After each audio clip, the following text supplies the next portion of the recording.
At Sasebo Kurajima Pier in Japan, a sleek gray vessel rests in near silence. Not abandoned, not forgotten, not a relic, a veteran. Its hull still gleams under the summer sun, paint immaculate, deck fittings polished with a discipline that reflects decades of tradition. For more than 30 years, this warship cut through the cold waters of the Pacific, escorted convoys, hunted submarines, trained generations of sailors, and upheld Japan's post-war maritime defense doctrine. Now, for the first time, it waits for a different future. On this day, the pier is alive. Families, naval officers, defense officials, and invited guests gather during a rare open house event. Cameras click. Conversations fall quiet when the ship's gangway is lowered. People are not here just to admire steel and sensors. They are here to witness the closing of one chapter and the opening of another, because this ship is about to sail under a new flag, the Philippine flag. Born during the final years of the Cold War, this Abukuma-class destroyer escort is preparing for a second life. Its mission will no longer be limited to Japan's sea lanes. Its new role will place it on the front lines of one of the most contested maritime regions on Earth, the South China Sea. And the stakes are nothing less than sovereignty, deterrence, and the defense of freedom in storm-tossed waters, where power is tested not only by weapons, but by resolve. This is not merely a handover, this is a signal. A strategic message written in steel, alliances, and intent. What does the transfer of an Abukuma-class destroyer escort mean for the armed forces of the Philippines? What message does it send to China, to regional powers, and to the global maritime order? And could this moment mark a true turning point in Philippine naval history? Stay with us as we go deep below the surface, into the strategy, the history, and the consequences of a decision that may reshape the balance of power in Southeast Asia. The Abukuma-class destroyer escort was conceived in a world divided.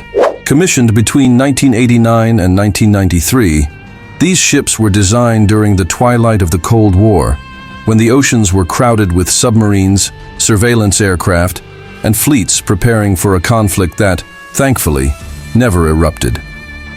Japan, constrained by its pacifist constitution yet deeply aware of its maritime vulnerability, invested heavily in defensive naval platforms.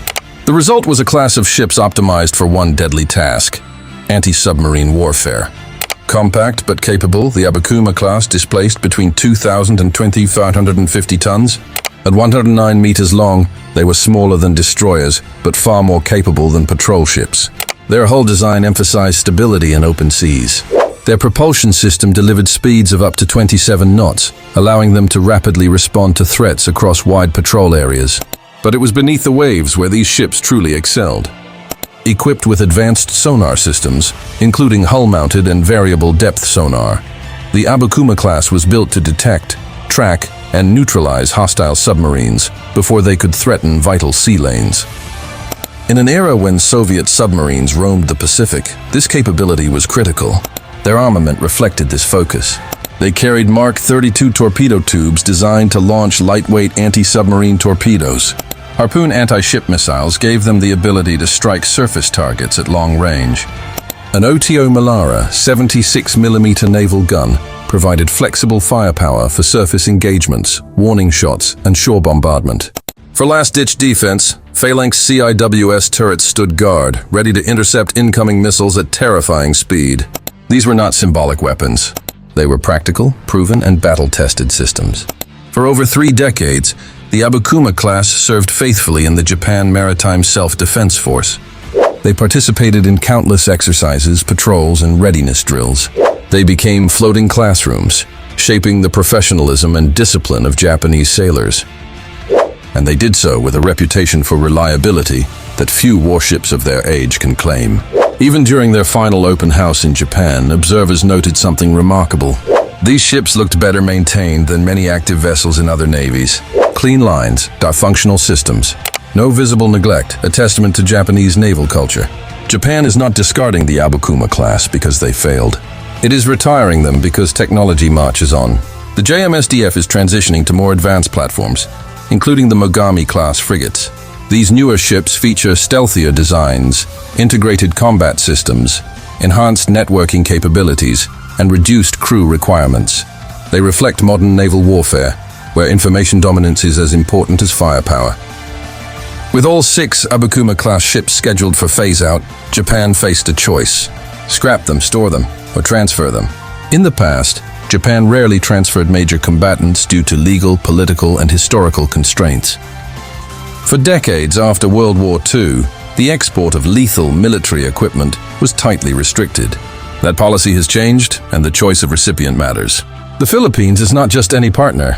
Over the past decade, Japan and the Philippines have quietly but steadily built one of the strongest defense partnerships in the region. It began with capacity building.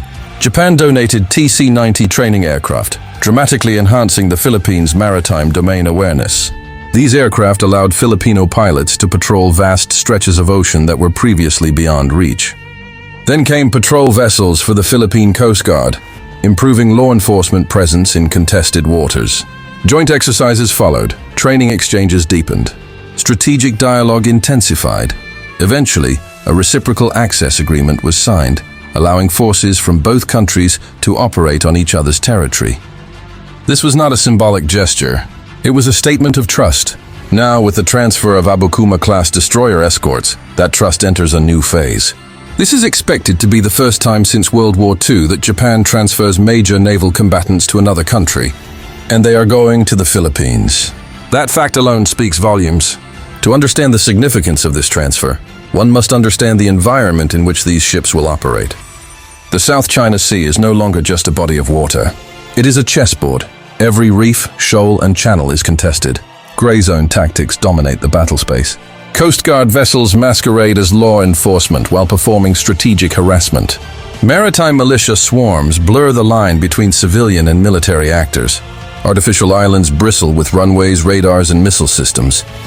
Despite a clear international arbitration ruling, Beijing continues to assert its expansive 9-line claim. The Philippines feels this pressure daily. Filipino resupply missions are shadowed and blocked. Fishing communities face intimidation. Sovereign reefs are encircled by foreign vessels. This is not hypothetical. This is reality. And presence matters. In maritime strategy, deterrence does not begin with firing weapons. It begins with being there. For decades, the Philippine Navy was designed primarily for internal security and coastal patrols. Its fleet consisted largely of small, lightly armed vessels with limited endurance. These ships were effective against piracy and smuggling, but ill-suited for prolonged operations in contested open waters. That doctrine is changing. Under Rehorizon 3 of the Armed Forces of the Philippines Modernization Program, the focus has shifted decisively toward external defense. The goal is clear: transform the Philippine Navy into a credible maritime deterrent force. That means blue water capability, long-range sensors, anti-ship and anti-submarine warfare, interoperability with allies. And this is where the Abukuma-class fits perfectly. These ships are not patrol boats. They are escorts. They are designed to protect high-value assets, secure sea lanes, and operate far from shore for extended periods. They bring with them a doctrine of layered defense and coordinated operations. For a Navy in transition, they are a bridge. Perhaps the most extraordinary aspect of this transfer is the cost. This is not a purchase. It is a government-to-government transfer under Japan's Strategic Security Assistance Framework. The ships themselves are being offered at virtually no acquisition cost. The Philippine Navy will still need to invest in transport, refitting, crew training, and system integration. Estimates place this at around 200 million pesos per ship, roughly $3.5 million. To put that in perspective, a brand new frigate with similar capabilities would cost between 12 and 18 billion pesos, or up to $300 million. This is not just cost-effective, it is transformative. Possible upgrades include integration with Link 16 data networks for real-time information sharing, overhauls of missile and CIWS systems, and compatibility adjustments with existing Philippine Navy command and control infrastructure. With modest investment, these ships could remain operational for another 10 to 15 years. Time to train crews. Time to refine doctrine. Time to prepare for next-generation platforms. What message does this send? To China, it signals that the Philippines is not isolated, that it is modernizing, that it has partners willing to support it not just with words, but with capability. To allies such as the United States, Australia, and Japan itself, it shows that Manila is serious about interoperability and shared responsibility. To the Filipino people, it demonstrates that modernization is no longer theoretical, that the era of relying on World War II relics is ending, Expect to see these ships participating in multinational exercises. Expect them in trilateral patrols. Expect them near strategic choke points such as the Bashi Channel and contested shoals. Every deployment will be a statement. This is not a fairy tale. The Abukuma-class is over 30 years old. Maintenance demands will rise. Spare parts may become scarce. Some systems will require adaptation. But these challenges are manageable. Japan's defense industry, along with retired JMSDF expertise, can support sustainment. Training pipelines can be established. Lessons learned can inform future acquisitions. The risks are real, but so are the rewards.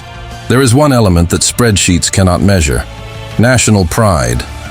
Imagine Filipino sailors stepping aboard these ships, trained in a tradition of precision and professionalism. Imagine young officers gaining experience on platforms capable of real deterrence. Imagine a Navy that no longer merely reacts, but shapes the maritime environment. This is not just a transfer of hardware. It is a transfer of standards, of doctrine of confidence. The Abukuma-class represents a step toward a future where the Philippines is not just defending its coast, but asserting its rightful place as a maritime nation. The sea has always shaped the Filipino story. Now it may shape its destiny. The question is no longer whether the Philippines should modernize its navy. The question is whether it is ready to fully embrace the responsibility that comes with power. The tide is turning, the horizon is widening, and history once again is being written at sea. A warship changing flags is never just a ceremonial act. It is a transfer of responsibility, a shift in geography, a recalibration of intent. When this Abukuma-class destroyer escort lowers the rising sun flag and raises the Philippine tricolor, it does not merely change nationality.